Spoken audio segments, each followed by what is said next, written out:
Welcome back to another technical deep dive here in the Debug Zone. Today we're tackling a big question and breaking it down with insights from other users.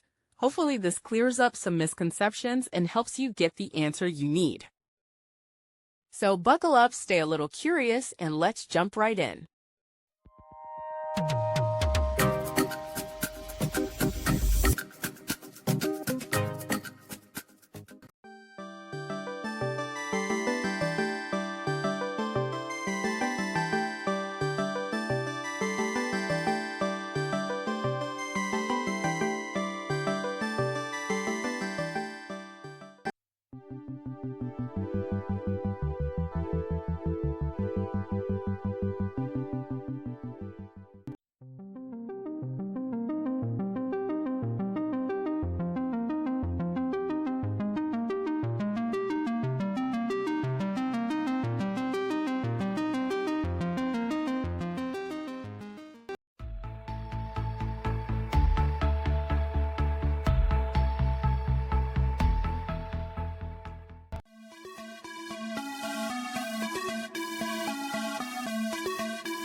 And that's a wrap.